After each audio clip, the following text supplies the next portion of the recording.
आज के इस खास विश्लेषण में आपका बहुत बहुत स्वागत है। आज हम इतिहास के पन्नों और आज के पर्यावरण से जुड़ी एक ऐसी कहानी पर बात करने जा रहे हैं जो आपको सोचने पर मजबूर कर देगी।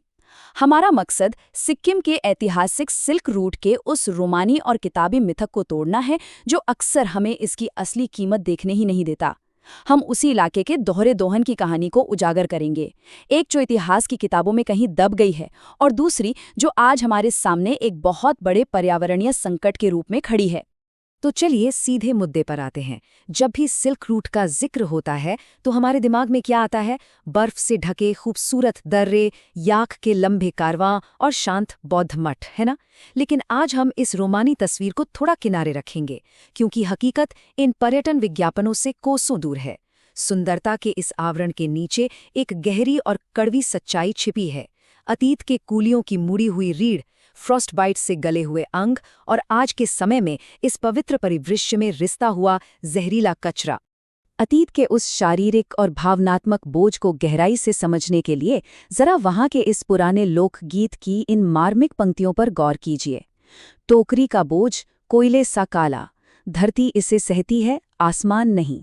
यकीन मानिए, ये सिर्फ एक गीत नहीं है, ये उन अनगिनत लोगों के दर्द का जीता जागता दस्तावेज है जिनकी आवाज़ें आधिकारिक इतिहास में कभी दर्ज ही नहीं हुई।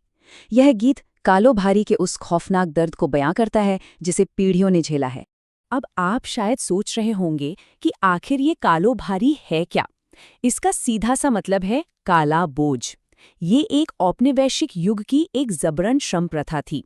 हुआ ये था कि अंग्रेजों और स्थानीय सामंती कुलीनों ने अपने व्यापार और सैन्य हथियारों को तिब्बत तक पहुंचाने के लिए आम इंसानों का इस्तेमाल किया। बारिश और बर्फ से बचाने के लिए हथियारों पर काला तारकोल पोता जाता था और उसे ढूंढने का काम स्थानीय लोगों के जिम्मे था। सीधे शब्दों में कहें तो आम इंसानों के शरीर को वैश्वीकरण के बुनियादी ढांचे की तरह इस्तेमाल किया गया और फिर उन्हें उनके हाल पर छोड़ दिया गया।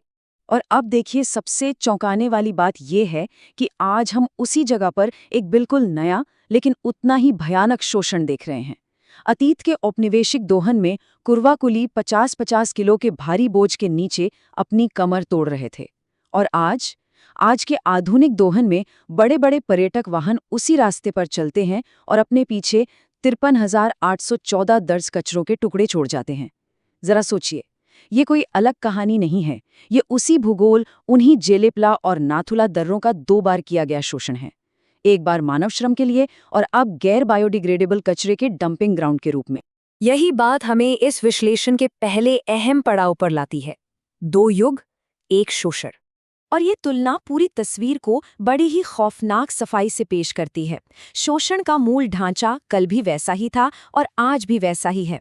अतीत में शोषण लागू करने वाले सामंती काजी थे, जबकि आज ये एक कमजोर आधुनिक प्रशासन है जो इतने ऊंचे पहाड़ों पर कचरा इकट्ठा करने में पूरी तरह विफल है। कल ढोया गया बोझ तारकोल से सने हथियार थे, आज ये कभी नष्ट न होने वाला प्लास्टिक है। और सबसे दर्दनाक है इसका शारीरिक नुकसान। कल ये मजदूरों की मुड़ी हुई रीढ़ और फ्रॉस्ट बाइट था, आज ये हिमालय के जलमार्गों और वन्य जीवों के शरीर में पहुंच चुका माइक्रोप्लास्टिक है। वाणिज्य और सुविधा ने हमेशा ही कमजोर लोगों और नाजुक पारिस्थितिक तंत्र पर अपने नुकसान का बोझ डाला है। अगर आप ध्यान दें तो ये कालेपन की एक न टूटने वाली कड़ी है।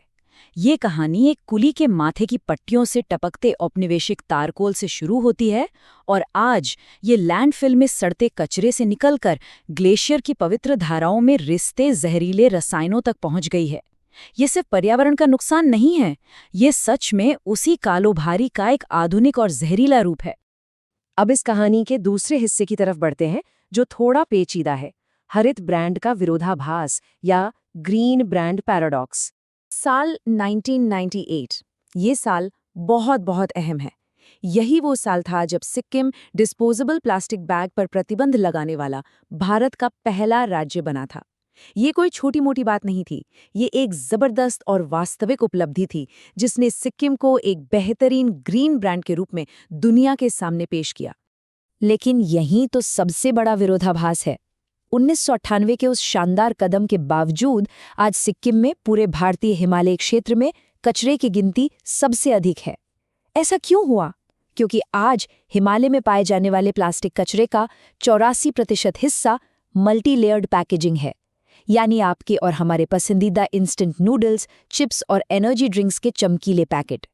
जो प्रतिबंध पतले प्लास्टिक बैग के लिए बना था, वो आज की उपभोक्ता संस्कृति से पैदा हुए इस नए, कभी रिसाइकल न होने वाले प्लास्टिक की बाढ़ के सामने पूरी तरह पस्त हो गया। और ये हमें एक बहुत ही सीधे और चुभने वाले सवाल की ओर ले जाता है। हम अक्सर सारा दोष घूमने आए पर्यटकों पर मढ़ देते हैं, लेकिन हम उन बहुराष्ट्रीय स्नैक और बेवरेज कंपनियों से सवाल क्यों नहीं करते जो इस 84% प्लास्टिक कचरे को बना रही हैं। ये कचरा उनके मुनाफे का सीधा बाय प्रोडक्ट है, लेकिन वे इसके सुरक्षित निपटान की एक पैसे की भी कानूनी कीमत नहीं चुकाती। उन्होंने अपनी इस पैकेजिंग की पूरी जिम्मेदारी बड़ी ही चालाकी से स्थानीय प्रशासन और इन पहाड़ों पर डाल दी है। तो क्या सब कुछ खत्म हो चुका है? बिल्कुल नहीं। आइए बात करते हैं स्थानीय समाधान और प्रतिरोध के विस्तार की। उत्तरी सिक्किम के लाचेन गांव का जुमसा मॉडल इस बात की एक बेहतरीन मिसाल है कि बदलाव मुमकिन है। जुमसा वहां की एक पारंपरिक स्वशासन प्रणाली है और उन्होंने जो किया वो वाकई कमाल है। पहला कदम, उन्होंने प्लास्टिक की पानी की बोतलों पर पूर्ण प्रतिबंध लगा दिया। दूसरा, गांव में प्रवेश करने वाले हर वाहन की सरप्राइज चेकिंग की जाती है। और तीसरा, सिर्फ प्रतिबंध नहीं लगाया बल्कि विकल्प भी दिया। स्थानीय दुकानों पर बांस की बोतलें बेची जाती हैं जिन्हें आप बार बार इस्तेमाल कर सकते हैं। स्वदेशी प्रशासन ने इस छोटे से गांव में कोई निशान न छोड़े नीति को जबरदस्त तरीके से लागू किया है। लेकिन जरा रुकिए, यहाँ एक गंभीर चुनौती है। क्या इस डजुमसा मॉडल को गंगटोक जैसे बड़े शहर या सैकड़ों किलोमीटर में फैले पूरे सिल्क रूट कॉरिडोर पर लागू किया जा सकता है? एक छोटे से गांव में जहां लोग एक दूसरे को जानते हैं, वहां ये काम करता है। लेकिन सच्चाई ये है कि वर्तमान में उच्च ऊंचाई वाले बड़े कस्बों की नगरपालिका प्रणालियां इतनी कमजोर हैं कि वे अपने 60% कचरे को भी इकट्ठा करने में विफल रहती हैं। ऐसे में इस बेहतरीन मॉडल का विस्तार करना अपने आप में एक बहुत बड़ी चुनौती है। जिससे हम अपने आखिरी और सबसे अहम सवाल पर आते हैं। आखिर इसकी कीमत कौन चुकाता है और हमें क्या करना चाहिए? तो क्रूशियल पॉइंट ये है कि हमें जवाबदेही तय करनी ही होगी। हाल ही में 2024 में एक नियम लागू हुआ जिसमें सभी पर्यटक वाहनों के लिए कचरा बैग ले जाना अनिवार्य कर दिया गया। ये एक अच्छा कदम है जो ड्राइवरों और पर्यटकों पर जिम्मेदारी डालता है। लेकिन असली गायब कड़ी क्या है? वो है बहुराष्ट्रीय कंपनियों के लिए सख्त EPR या एक्सटेंडेड प्रोड्यूसर रिस्पॉन्सिबिलिटी कानून का न होना। जब तक इन कॉरपोरेट कंपनियों की पैकेजिंग के डिजाइन में राष्ट्रीय स्तर पर सुधार नहीं होता, तब तक सिर्फ ड्राइवरों और पर्यटकों के भरोसे इस विशाल समस्या को हल नहीं किया जा सकता। इस विनाशकारी चक्र को तोड़ने के लिए किसी एक जादुई छड़ी से काम नहीं चलेगा। हमें एक साथ कई मोर्चों पर काम करना होगा। पहला, बड़ी कंपनियों को जवाबदेह बनाने के लिए EPR कानूनों को सख्ती से लागू करवाना होगा। दूसरा, लाचेन के डुजुमसा जैसे जमीनी और विकेंद्रीकृत सामुदायिक प्रशासन को और ताकत देनी होगी। और तीसरा, एक यात्री के तौर पर हमें अपनी खुद की सख्त नैतिकता का पालन करना होगा।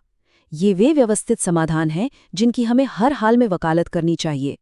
इस विश्लेषण के अंत में हमें खुद से ये कड़वा लेकिन जरूरी सवाल पूछना ही होगा। अतीत में कालो भारी की व्यवस्था क्रूर थी, लेकिन उसे पूरी सख्ती से लागू किया गया था। आज पर्यावरण को बचाने वाली कोई निशान ना छोड़े नीति को उतनी ही गंभीरता और सख्ती से लागू करने के लिए हमें क्या करना होगा? चुनाव हमारे सामने है। हमें ये ठानना होगा कि हम पहाड़ों पर जो ले जाएं, उसका कचरा वापस नीचे भी लेकर आएं। हमें ये सुनिश्चित करना होगा कि इन खूबसूरत वादियों में शोषण का ये इतिहास दोबारा ना दोहराया जाए। इस पर जरूर विचार कीजिएगा।